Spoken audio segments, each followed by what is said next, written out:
Hey there guys, this is Hinton. I am just doing my video blog on chapter 7 of Ramachandran's book.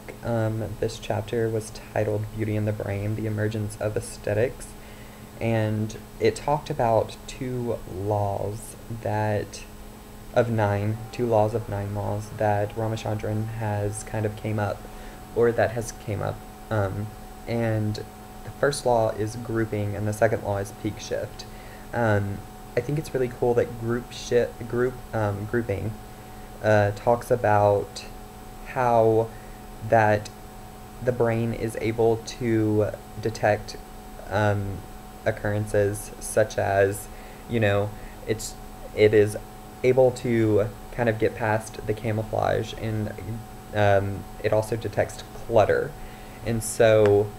what I found very interesting about it, although before I get into that, I would say that this chapter was a little confusing for me, just because it was very kind of hard to grasp it sometimes, but I'll try to explain it as best as I can. So back to grouping,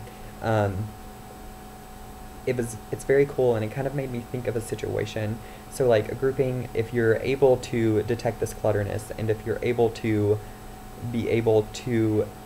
detect the camouflage, saying that, I'm kind of a messy person, and so in my room,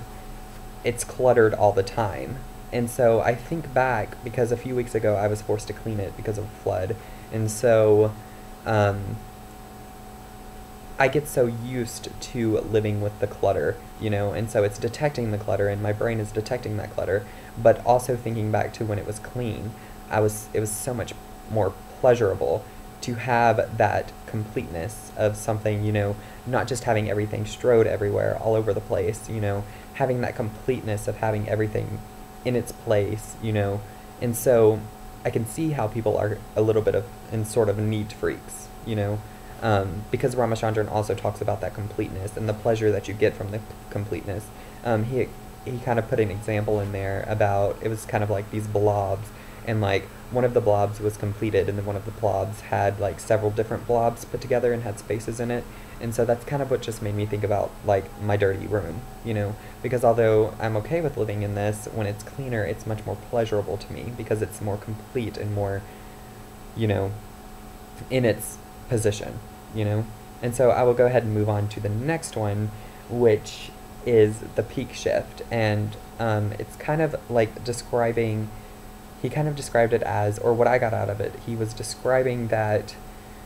the peak shift was putting emphasis on things. And so he used various examples, using rats and pigeons, as well as using, seagulls and their chicks and stuff. But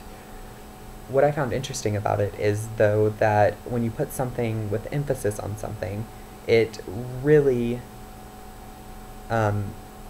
puts a perception on things. And so kind of how he was talking about the gold chick experiment, which was he was putting,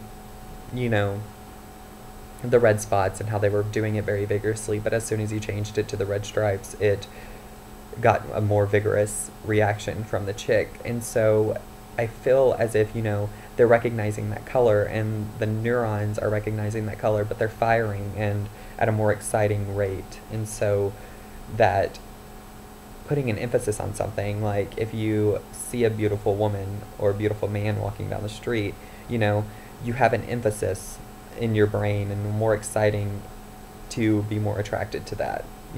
And so it's very interesting to just kind of read this book and learn about all of the things that you don't really actually ever think about, and it's just kind of pointing all of these things out. But I did my best to try to explain this. I'm not entirely sure that I explained it to the best of my ability, but it was confusing to me, but I hope that all of you enjoyed my video. So I will see you next time.